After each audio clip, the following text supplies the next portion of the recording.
excuse me. In that case, I would like to officially call to order the Tuesday, November 17th, 2020 meeting of the Bolton Conservation Commission. And pursuant to Governor Baker's March 12, 2020 order suspending certain provisions of the open meeting law, General Law, Chapter 30A, subsection 18, and the Governor's March 15, 2020 order imposing strict limitations on the number of people that may gather in one place, this public meeting of the Bolton Conservation Commission is being conducted via remote participation. No in-person attendance of members of the public will be permitted, but the public can access this meeting while in progress by Zoom video communications. Members of the public attending this meeting virtually will be allowed to make comments if they wish to do so during the portion of the hearing designated for public comment, telephone, cell phone, or personal computer using Zoom. That all said, we will start with a roll call as per our custom, and I am Brian Barabee. Hello. Emily Winter. Sorry. I'm Jeff Ryan. Emily Winter. Okay, and I think that's all the members we have this evening. Bill Payne actually just joined us as well. Ah. And then I'm Rebecca Longval, and just quickly, as always, please utilize your chat function or your raise hand function in order to address or request to address the board, at which point I will make the chair aware that you are requesting to comment. And at that time, the chair will acknowledge you for that purpose if they so choose. Please remain on mute until you have been addressed by the board chair. Additionally, if you could rename yourself if it's not already shown, with as your name being your first and last legal name. And when you speak, please, and the board chair does call on you, please state your residence in town and your first and last name for the record. Thank you. Okay. All right. Bobby. All right. First up this evening, the Bolton Conservation Commission will now hear a continued public hearing for a notice of intent filed under Mass General Law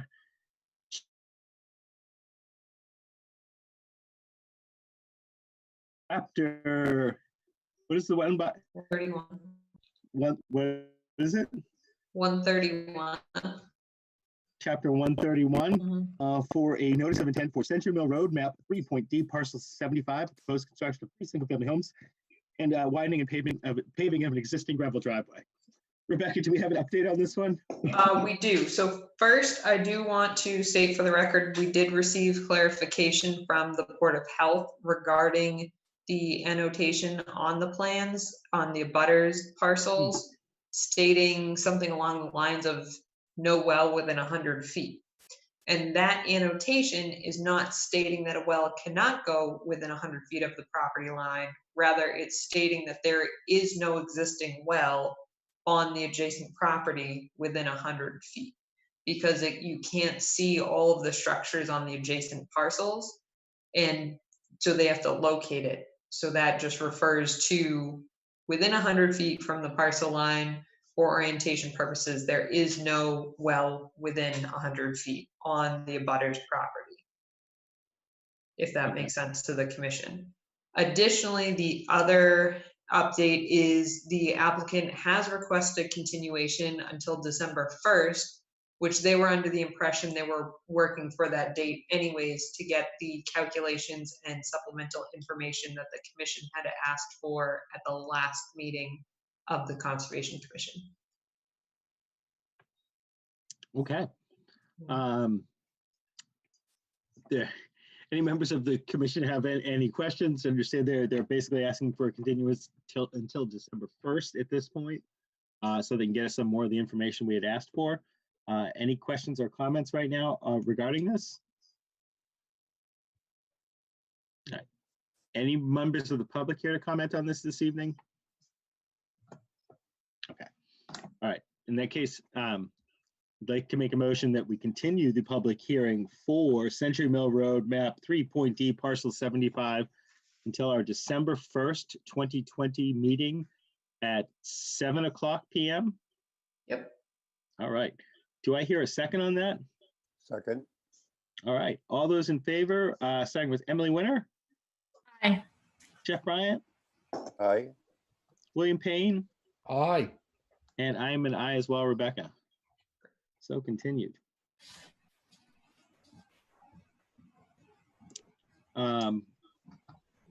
We are a little ahead of 7:15. Are the applicants for 460 Main Street here? No, Okay. Did people have a chance to review our minutes from October 20th and then what was the 4th, November 4th meeting? Mhm. And if so, did anybody have any questions, corrections, updates? Nope. All right. In that case, I'd like to make a motion that we approve the minutes for our October 20th, 2020 meeting and November 4th, 2020 meeting as drafted and submitted at this evening's meeting. Do I hear a second? Second. All right, all those in favor, starting with Emily, Aye. Jeff, Aye. Bill, Aye. and I am an aye as well, Rebecca. thank you.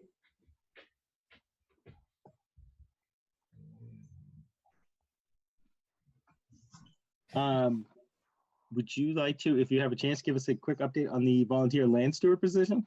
Sure. The update on that is very short and sweet, and that is that we are still looking for a volunteer land steward. So applications are welcome, or if you want to volunteer in a more informal way, we're also looking for individuals who would like to help socially distance, of course. They have a few more minutes. Are there any other updates that you want to try to get through early? Sure. Looking at like MVP updates or anything along those lines?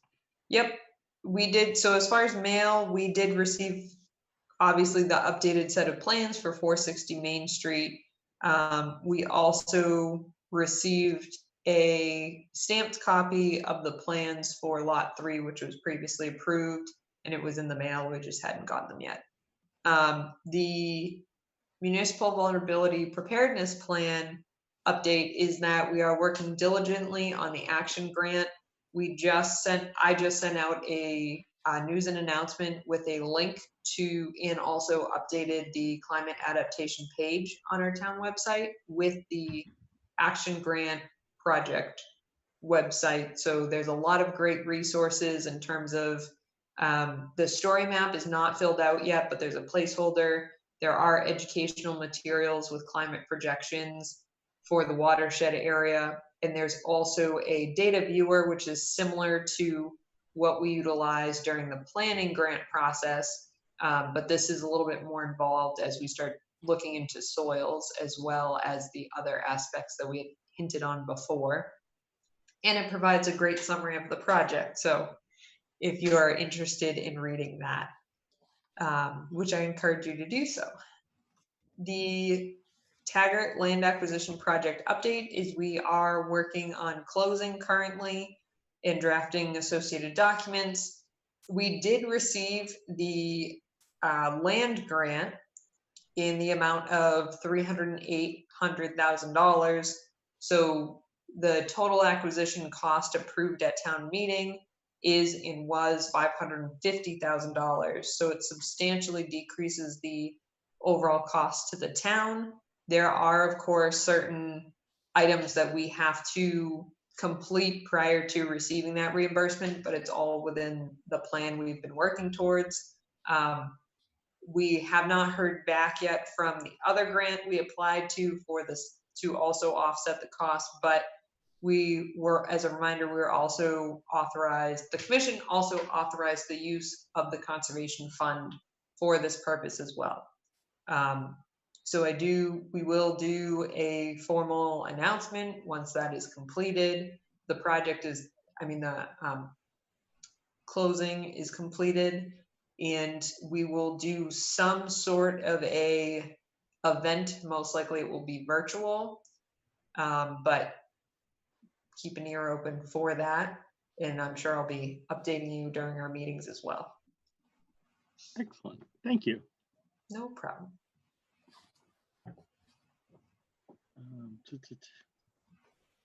I think if there's anything else we can get to quickly. Are we expecting them from 460? I don't know. I would say no, because I did not hear one way or another, but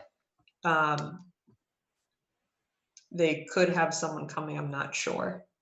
We will give them the 3 more minutes. Mhm.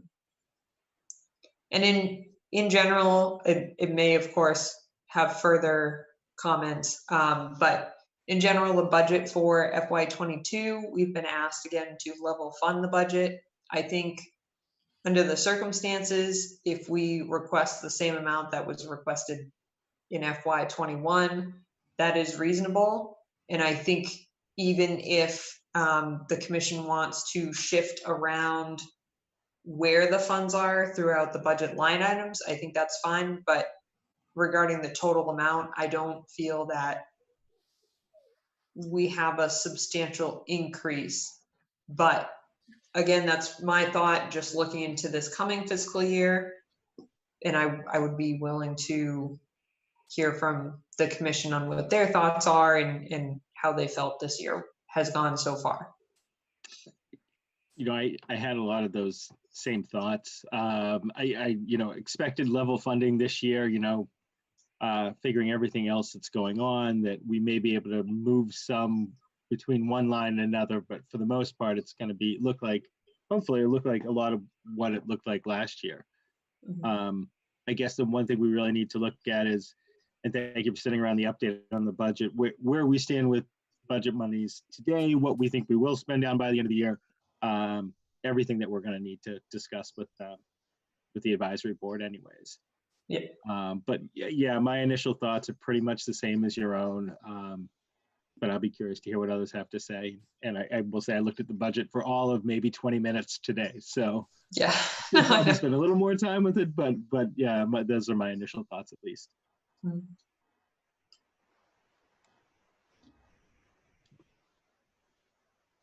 All right. How are we on time? We'll give them 1 more minute.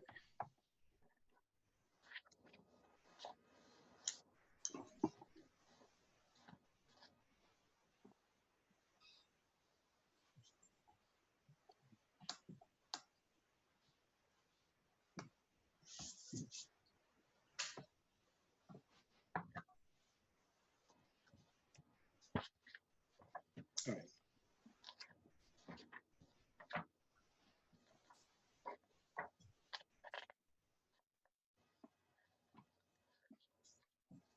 Just about there.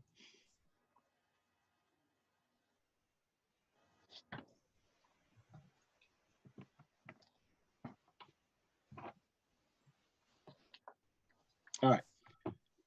The Bolton Conservation Commission will now continue the public hearing for a request for a certificate of compliance under Mass General Law, Chapter 131, and the Bolton Bylaw, Chapter 233, for 460 Main Street, map 4.D, parcel 28, regarding the work condition for repair and replacement of a drain with box culvert and repair to islands and sidewalks, an island and sidewalks. Rebecca, you able to give a quick update on this? Yes, we did receive, as you can see, a plan solely focused on the project area versus the lot and adjacent lots.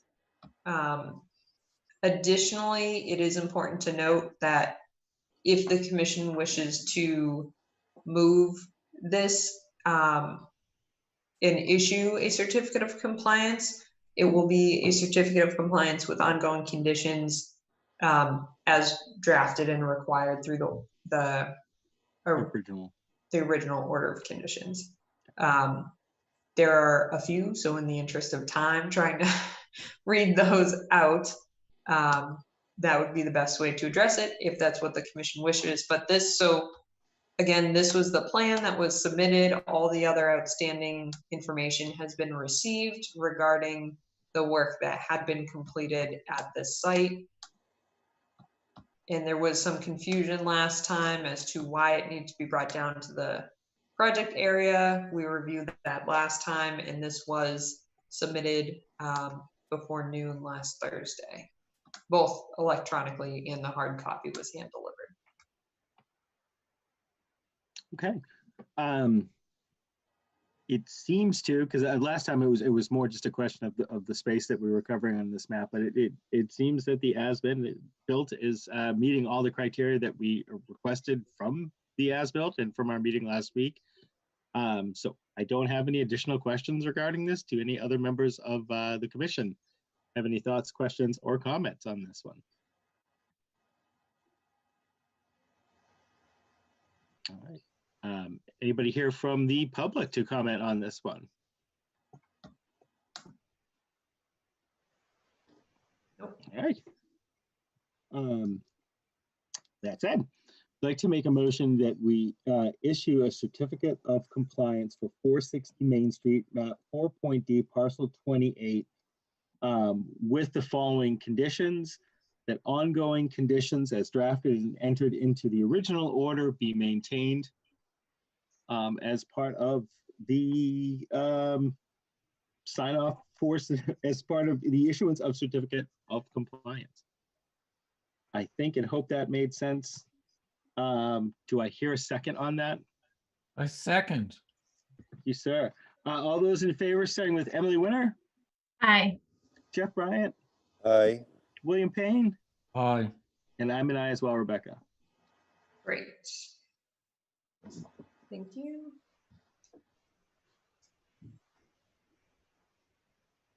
Okay. Rebecca, have we heard anything from 79 Nashaway Road? We have not, and I don't know as to if they just are not able to be contacted right now for various reasons, but I did try calling them. I left a message. I've left multiple emails, so I'm unsure as to what their status is at this time. Okay. I think what I would propose for this one is if I'm correct, the commission does have the ability to waive the fee, the application fee if somebody comes to us with a project. I think primarily for administrative reasons, we should probably vote on this evening.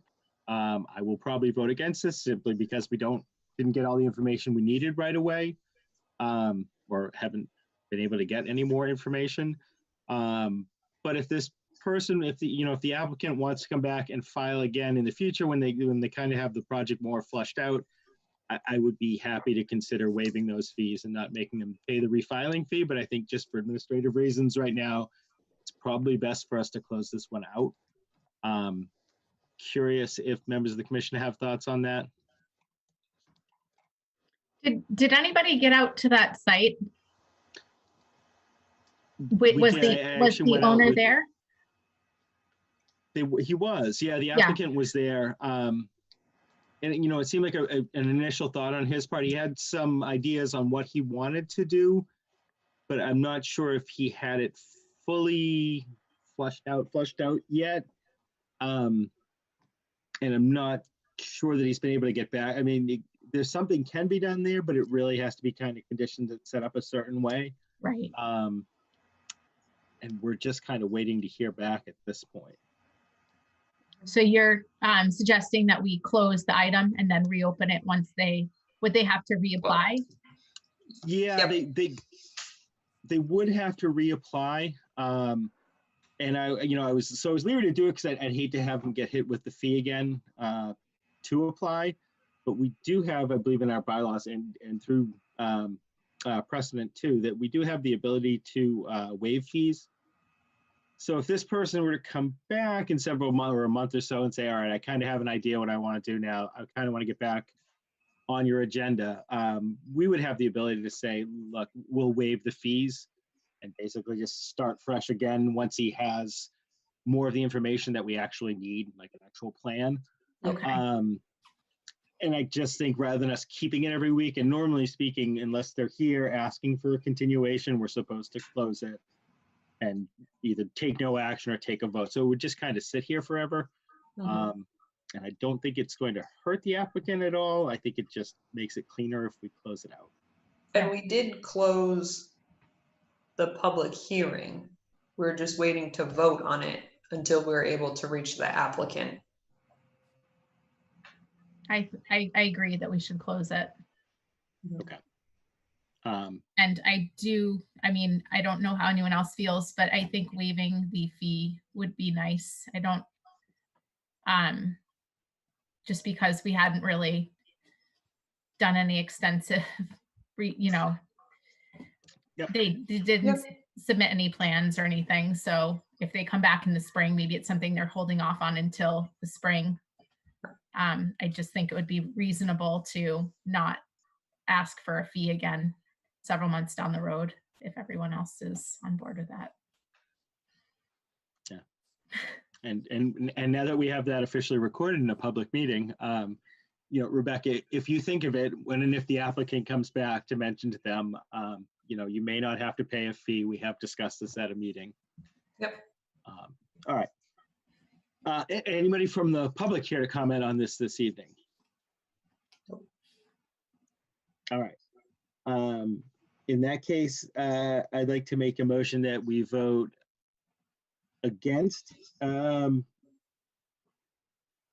issuing a I guess, Rebecca, what would be the negative finding for an RDA or refusal? So this is actually interesting, and I was just trying to look it up as you were communicating. So the options for the requests for determination of applicability are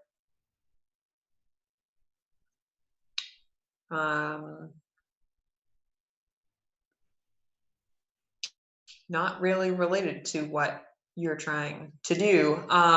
They are positive determinations, being that the area described is an area subject to the protection under the Act. Removing, filling, dredging requires the filling of a notice of intent. The filing of a notice of intent, you could choose that and then just tell them to refile, because if they don't, utilizing that determination is, if you're going to continue with the work, you need to file a notice of intent. But if you don't continue with the work, which they are not at this present time, then they don't need to file a notice of intent.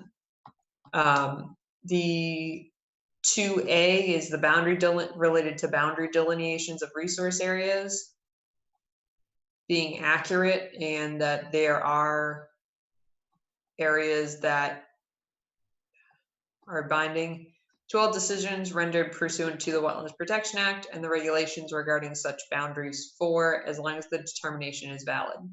So that one's specific to resource area boundaries. The next is relevant to boundaries not being confirmed by the determination. Work reference documents, areas within an area subject to protection under the Act, therefore said work requires filing of a notice of intent. Again, similar to one, but talking about the work.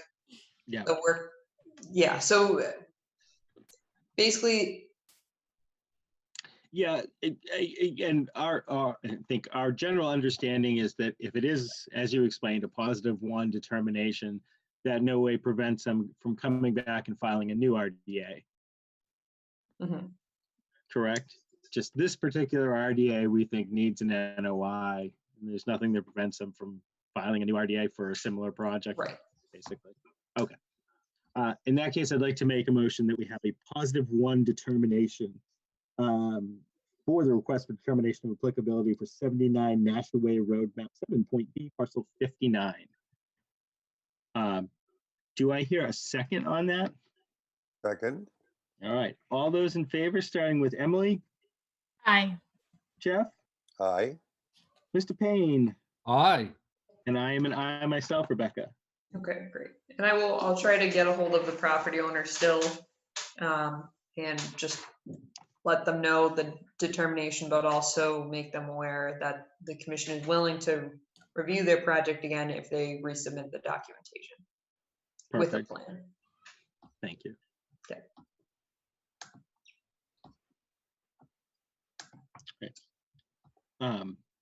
Next up this evening, do we have somebody from the Housing Production Plan Committee? We do, and I will bring, they just jumped in. So we have Mark O'Hagan, who is turning his video on currently. And I will unmute you. Erica and Brian shared that they are sorry that they could not be here, but they are willing to address any outstanding questions from this evening. And I can certainly relay that to them if Mark has any difficulty answering them, but we know he's well versed in this as well. So he should be able to answer quite a few. Mark, how would you like to address this? Do you want to just tell me which slides to move forward to? Yeah, if you want to pull up the slideshow, we can run through it quick. It gives a kind of a brief overview and at least an organized process to run through it. It shouldn't take too long. And I'm glad that you were doing it and I didn't have to try to. Yeah. And do you want to just briefly introduce yourself to the commission? We do have a couple new members. Okay, my name is Mark O'Hagan. I obviously live in Bolton. I do local development as well. Most of my work is 40B related, having just completed the Craftsman Village Bolton project over on Sugar Road across from the ice cream and candy place. So I've also have a firm that focuses on distributing affordable housing throughout the state, through lotteries, through for resales for stuff, for homes that are coming up for sale. We do lotteries for rentals. We do recertification for rentals. So pretty much all over Eastern Mass. So I've got a pretty good background in dealing with affordable housing in general, and have been involved in one fashion or another with much of the affordable housing, the existing affordable housing in town. There's some of the new smaller projects I haven't been involved with, but may be dealing with them on a lottery basis. So that's my background. What the intent, the housing production plan is a process that's required, not required, but recommended by DHCD. If a town has a housing production plan, it gives you a little bit more leverage in dealing with 40Bs that the town may not want, in the sense that if you have, if you're creating certain percentages of housing on an annual basis, you can get into a safe harbor position and be able to curtail projects if it's something you don't want to do. So Bolton hasn't quite made it to that point, but we're certainly working towards it. So if we want, maybe we can click down through the slides. Brian had put it together, but I can touch on them as they come up.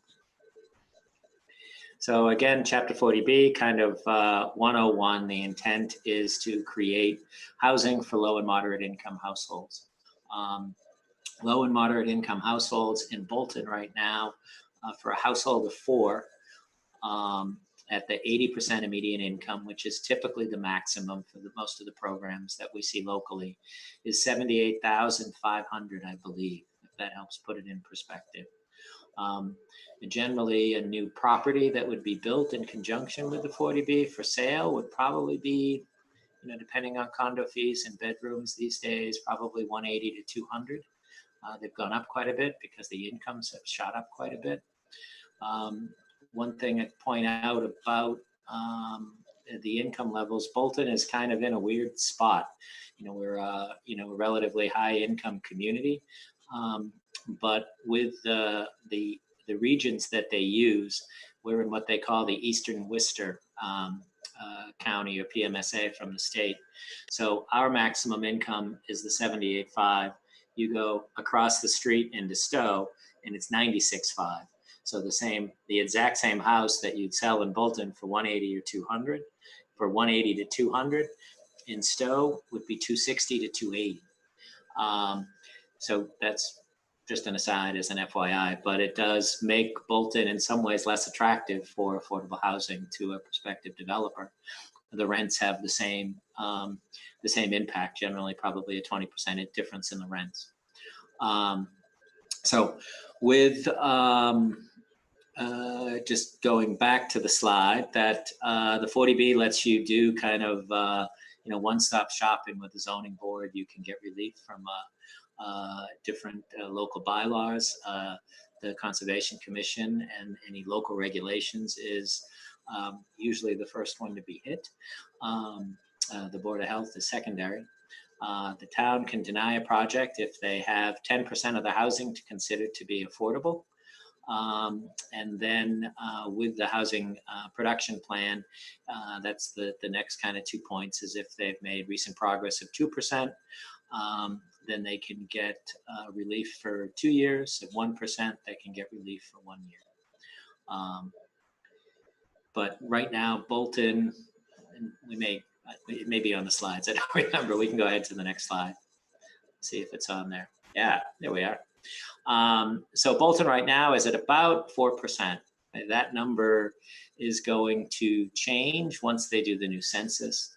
We estimate over every 10 years they do the census, and then the number gets recalculated. In doing the housing production plan, there's an estimate of about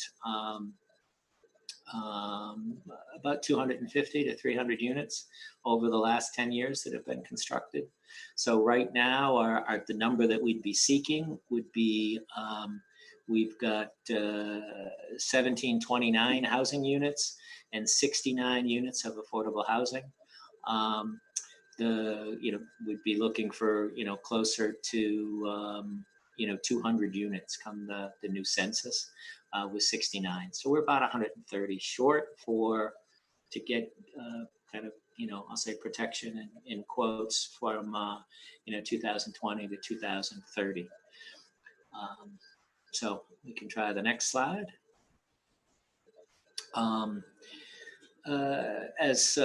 We talked a little bit about the housing production plan, that it's with that being approved, allows us to deal with the annual increase. As I said, it's good for 5 years. Ours hadn't been adjusted for probably, I think the last one was 03 or 05. So we were a little bit behind in getting to where we are. So we're hoping that with this, we're going to be posting it for public comment, the draft that we have, and then we'll be submitting to DHCD for certification. So try the next slide. So the main elements that we built into it is a review of the housing needs assessment. I think it's not a shocker. Most people know that we're very substantially made up of detached single-family homes that are reasonably expensive on pretty sizable lots. And very little housing for people that are looking to downsize. From a demographic perspective, the number of people that are going to be 65 and older is going, I think from about 2000 or 2005 to 2020 or 25 is going from about 5% to 20%. So the population is aging, and for people that want to stay in town, there really isn't a whole bunch of suitable alternatives.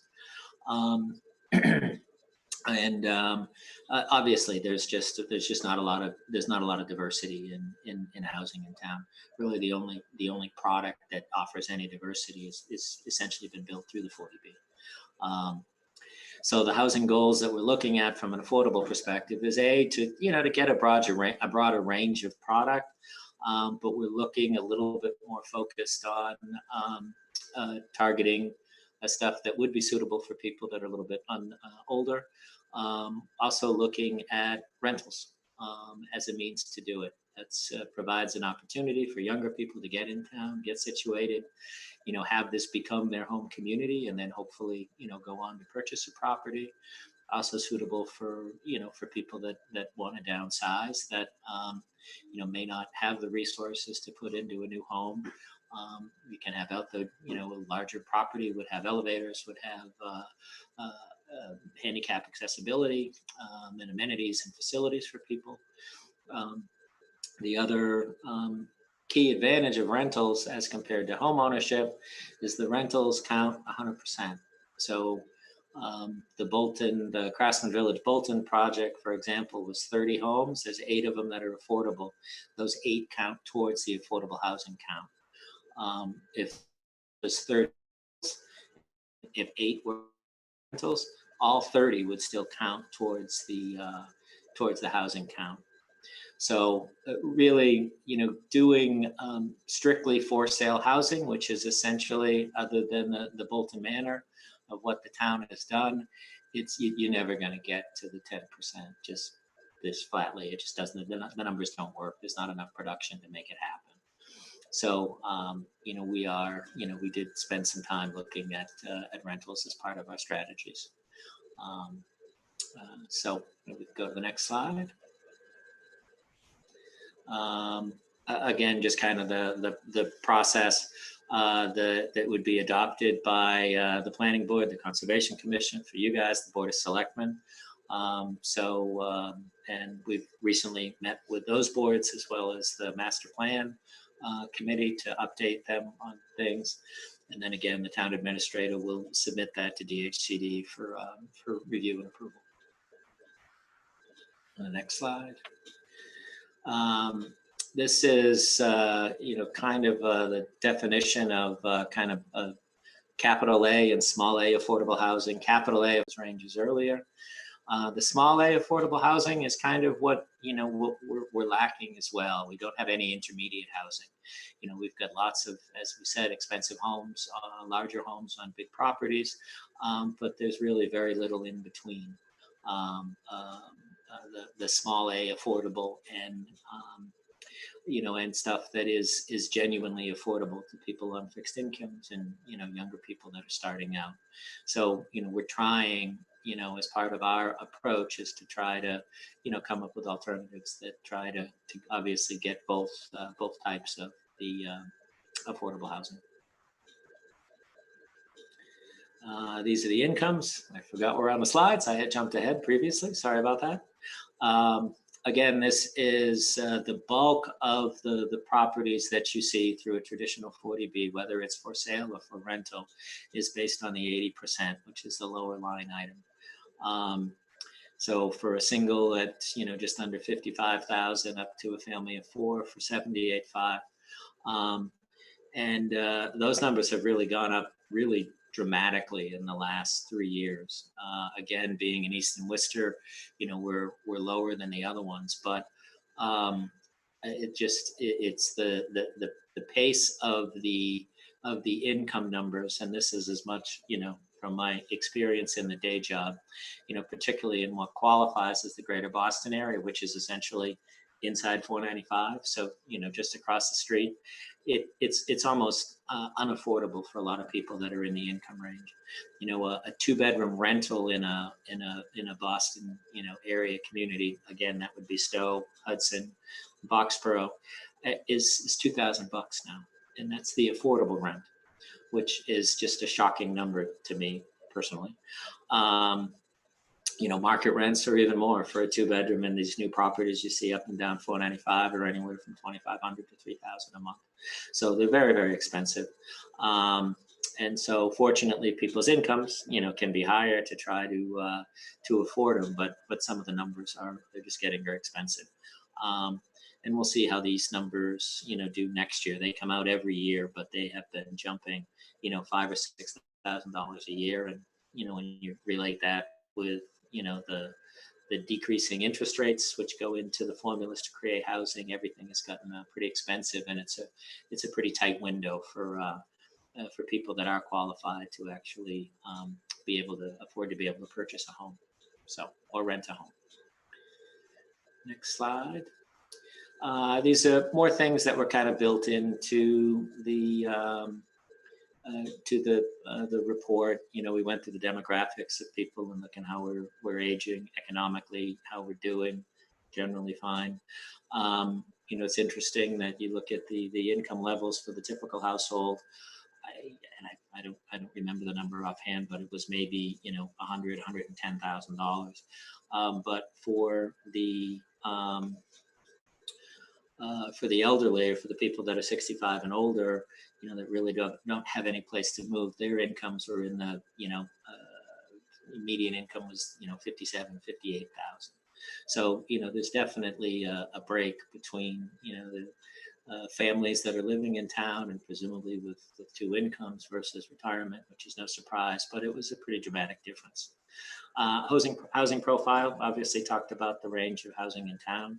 An affordability analysis, just looking at, what a typical affordable property would be and, what a typical home ownership would look like for people on an income basis and monthly expenses. So that was incorporated into the report as well. Here's some of the demographics. I knew they'd come up. So, some of the significant stuff, 20 to 30, if you look at, 65 and older, we go from, basically you can see the 6.4 plus 2.1 plus 1. So we're at roughly 10%. And if you jump to, to 2030, and we're up to about, 20%, 21%. For people that are older that are going to be living. There's really a broad range. It was two census estimates that we had from just different places, and I think one of them, this one had the population at 59.95. I think the other one was like 53 or something. So it was just interesting to see the range.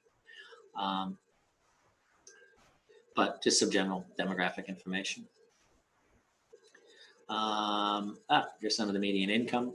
Again, the households. So 150, 160, even a lot lower, a lot higher than I had mentioned. But householders age 65 or more, again, down just below 60,000. So we look at that as particular target of who we want to try to support housing to help them as so they can stay in the community really going forward. The next one, again, more information here. It's a pricey town. The numbers, it's surprising that even with all the stuff that's being built and with all the pricing, we're actually just getting back to the price point that we were in like 07, 08 from when the prices dropped, which is pretty remarkable. But that just provides some insight on some values over the last few years. And the next one, again, more affordability wise. So goals, establish a realistic plan to maintain, to achieve and maintain the 10%. Again, that 105 units is based on the current census. So when we add the other units, another 25 units or so, we're probably going to be at about the 130 number that I had referenced. Increasing the diversity, as we talked about. Look at some local zoning to create some housing alternatives as well and encourage affordable housing. Obviously, we want the housing to be in character with the community and do more promotion so people understand the opportunities that are out there, the benefits that are out there, and really why it's important to have the programs in town.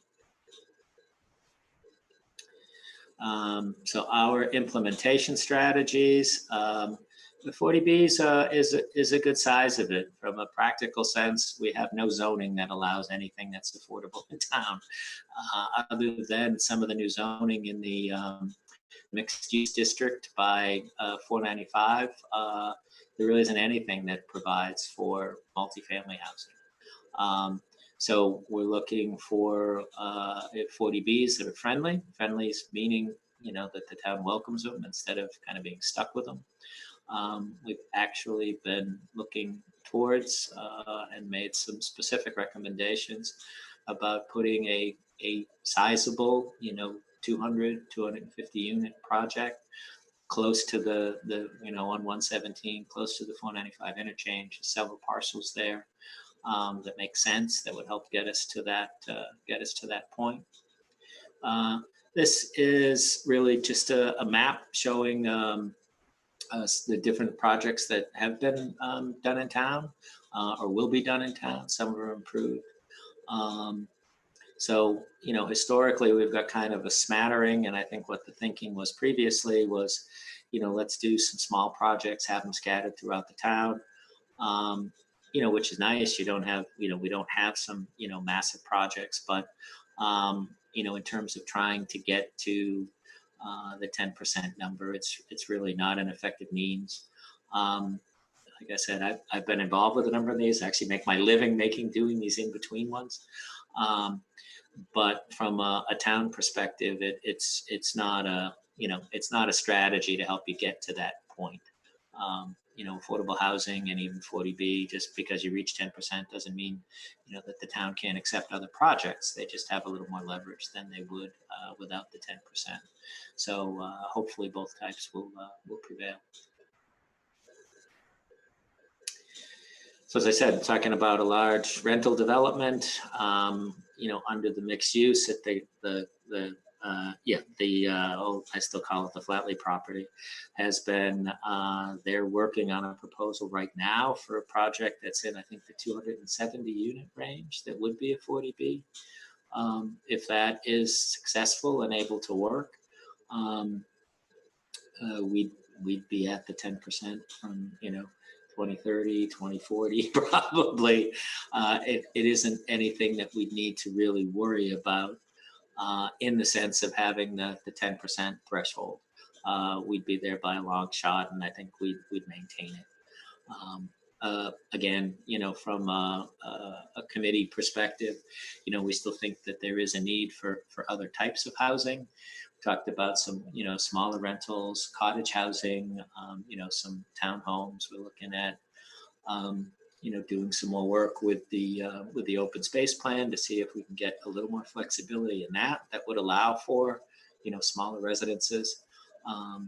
So those are all part of the implementation strategies. But to get to the 10%, the most efficient way and probably what's, what our opinion is would be best for the town is for a well-suited large property to get us to that point. And, there's a lot of, good companies now that manage really well managed, really beautiful properties. So, and that's one of the groups that is focused on the Flatley property right now. So when they're, I guess, hopefully a couple months away from starting the process and making a formal submission. They've had informal meetings with the town and a number of boards already. And I think that's it. Is there another one? No, that is the last slide. I just want to ask one point of clarification, Mark. When you talk about working with the open space, I'm assuming you're talking about the Fosford development? Correct. Okay, I just wanted to clarify, Yeah. because when you say open space plan, my mind, and I'm sure commission members go to open space and recreation plan. So Yeah. for the record, I just wanted that clarified. Two separate things. Clarifying. Yeah, that's that's what we have an interest in. I know the master plan is looking at it on a similar basis as well. So, and what you see in some other towns is, I think under our guidelines, and I could be wrong, I haven't used it, but basically you cluster the homes, you get the same number of lots than you otherwise would. You cluster them, you leave 50% of the space open. It's pretty straightforward. So they're talking about, potentially, providing some density bonuses for different types of housing, having affordable components and those types of things built in. You're seeing more and more of it in communities these days from a general zoning approach, and trying to get some affordable homes that are built into it is one of the alternatives that we'll be looking at. But it would be within the framework of the phosphate. Yeah.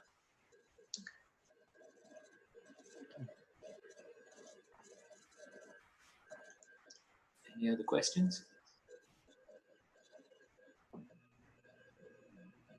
I personally don't have any initial questions. I do appreciate the overview. I think it was a real good look at what you guys are trying to accomplish.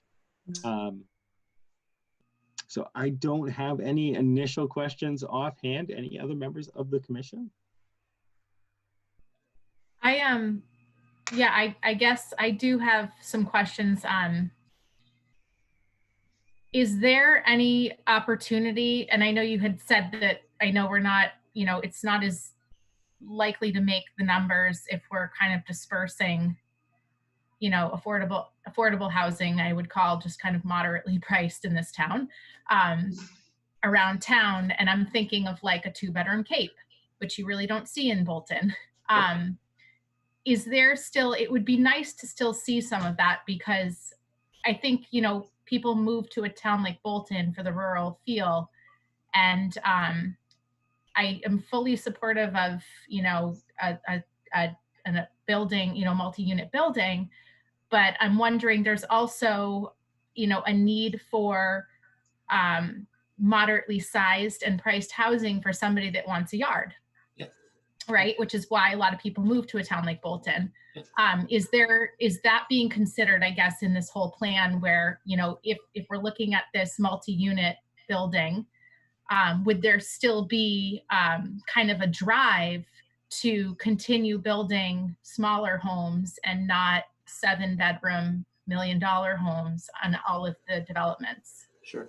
I think when we talk about having housing diversity in the plan, and we talk about cottage housing and stuff, that, you know, these days, you know, a 2-bedroom Cape or colonial at, you know, 12 to 1400, 12 to 1400 square feet is really, it's almost considered a cottage today, even though that's what I grew up in with 7 people, and probably many of you guys did as well. But it's, so that is part of what we are looking to incorporate. We want to encourage that type of development. From a practical sense, it's really hard to do without some relief from zoning. You know, when you start looking at wells and septics and offsets, and just, you know, we don't have, most of the land that's remaining in town is pretty difficult, you know, dealing with wetlands and ledge and bad soils, and just the raw price of the land. It's really hard to do, you know, a $400,000 house when lots cost, you know, 200, or, you know, 150 to 200, and then you've got, you know, 50,000 in wells and septics and getting it done. So that's, you know, part of the reason you don't see those small houses is just, it's just flatly not, it's not possible to do under, you know, the environment in which we're dealing with it. So, you know, that's where we need to have some relief. You know, there's a lot of people that, you know, look at the 40B as, oh my God, it's this terrible thing, it's awful, they can come in and do whatever they want. You know, and it can happen, but from a practical sense, for most communities, it's the best tool that there is to create a development that you can find support and not have to create zoning for. If we're at the 10% threshold and you have a site that, you know, that makes sense for affordable housing and creating those types of homes that, you know, that you're referencing, Emily, it's really the best way to do it. So I think it really still needs to be part of the, you know, of the toolbox for the town. But when you're at 10%, again, you get to dictate what you like and what you don't like. Because, you know, it's very hard to get zoning changes done in town. I think, you know, we're you're kind of in the middle of a progression where, you know, people are open to more changes. The mixed use stuff passed, but, you know, they've been trying to get cottage zoning, and that hasn't passed for a while. You know, which is exactly the type of stuff that you're talking about. So without the zoning ability to do it, really, that's where, you know, the 40B and having the affordable component can be helpful. But we are mindful of the need for the type of products that you're talking about, that mid-range product. That's kind of the small A affordable, you know, that we're talking about throughout the report and throughout the slides, that, you know, something in the, you know, at $400,000 today that's affordable. If, you know, whether we like it or not, that's what it is. And there's virtually none of it in town, so. Yeah, I'm kind of thinking of, like, you know, the young family who wants to move to Bolton that needs a 2 or 3 bedroom home, or the newly retired couple, you know, that still wants the yard, but needs a smaller to downsize. I think those 2 groups are kind of being pushed out of town, essentially. And that's why I had asked about, you know, if we could still be looking toward, you know, on top of having this multi-unit building in the future, continue looking at, you know, building some of the more moderate houses for those kind of people that need the yard or want the yard, but are Yeah, priced no, out that's of a it. lot of homes. Yeah, that is the focus of the plan. It's really exactly what you said. When you look at stuff, that is the core need in town. You kind of have the two aspects of dealing with the plan. People look at affordable housing like, how do we get to the 10% so that, I had somebody describe it in a meeting. They said, look, once we get to the 10%, we actually get our zoning back, meaning that someone can't go into a neighborhood next to you and say, I want to put 4 or 6 houses on this 2 acres, which is true. So if the rental enables the town to not give up that control, but they maintain the control to incorporate projects that target that exact population that you're looking at. And that is something that we think is important going forward, that we talk about in the report as being important going forward. And that's precisely the population that needs help. We don't think we need any more 3,200, square foot, $800,000 homes on 2 acres in town. We think there's enough of those. So we're with you.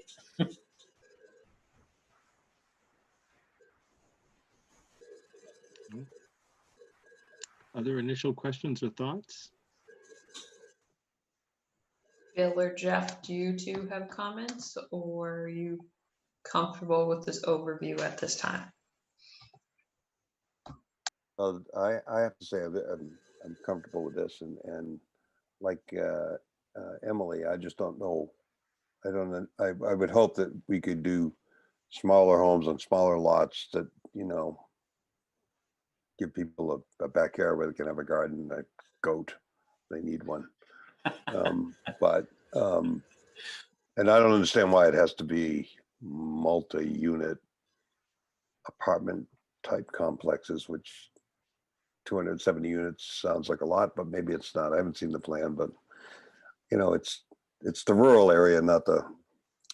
I agree. Sort of what Emily said. I'm just basically saying the same thing. Sure.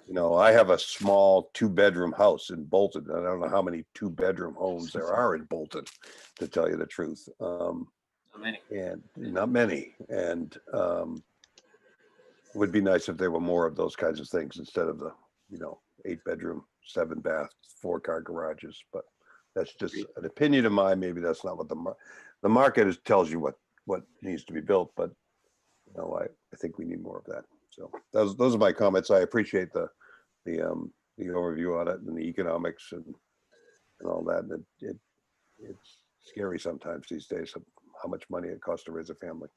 Thank God I'm not doing that anymore. But thank you. Thank you.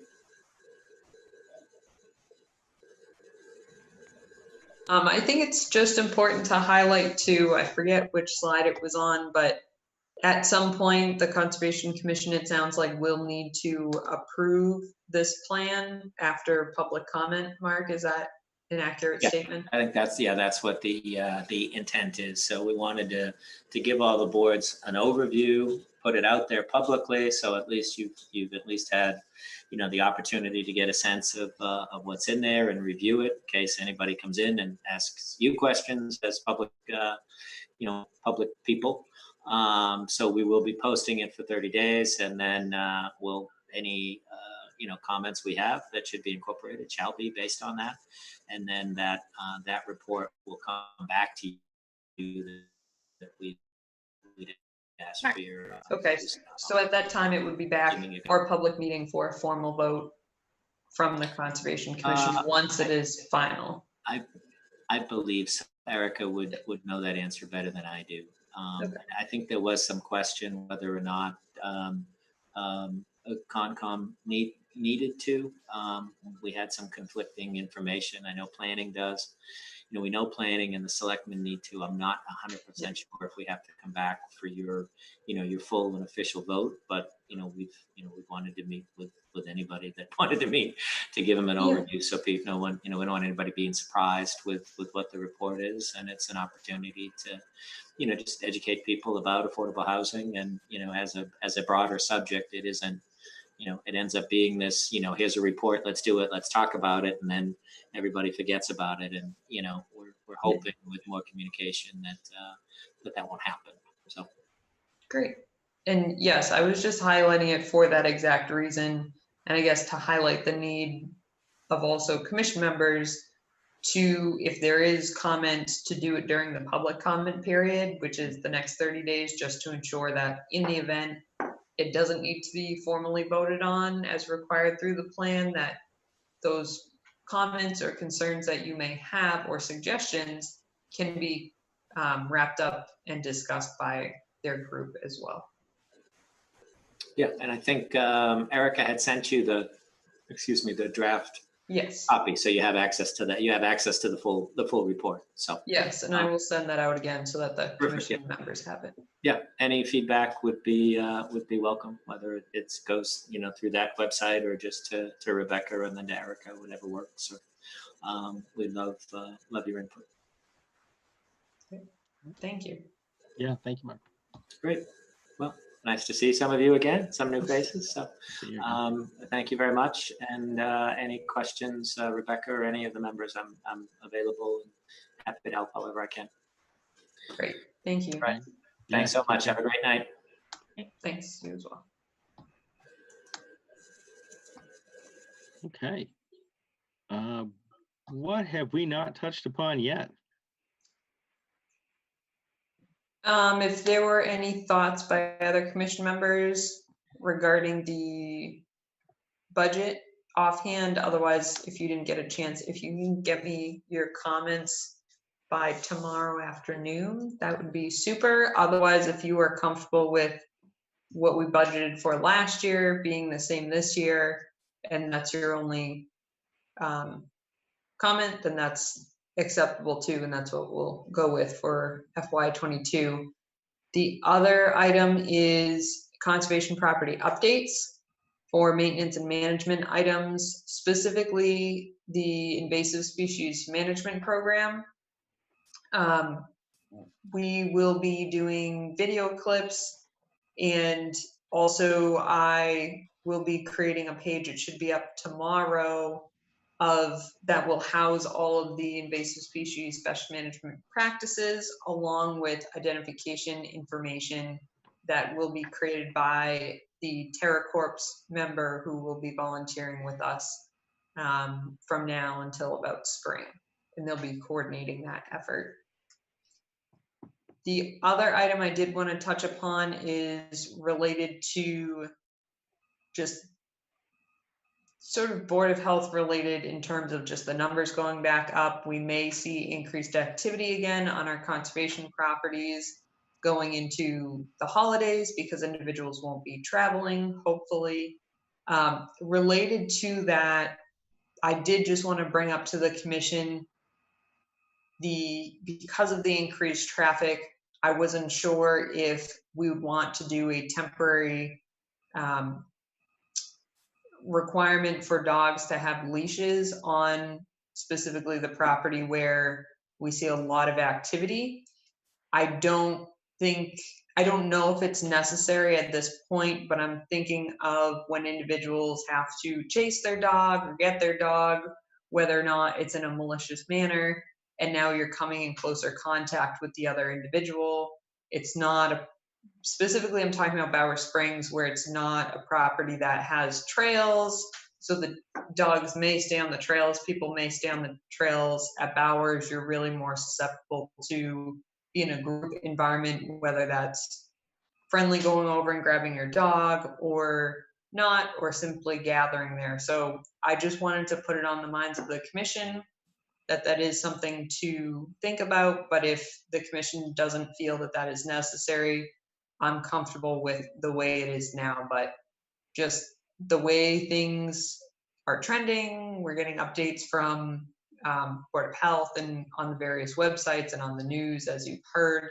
I just want to be prepared for that conversation if it does need to occur. Thank you for at least getting the ball rolling, because I had not thought of that, and now you've got it in my mind. Sorry. No, that's perfectly fine. I promise I will put some thought into it this week.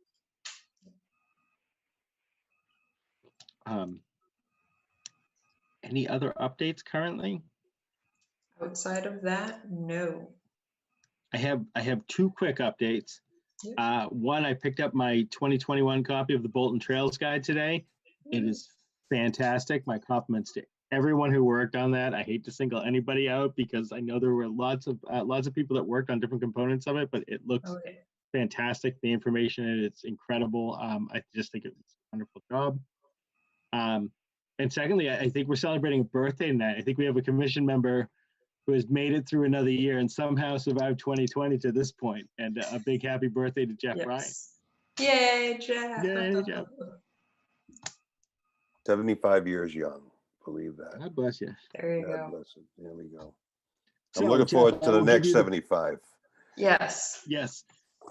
on the Bolton Trails. God, yes.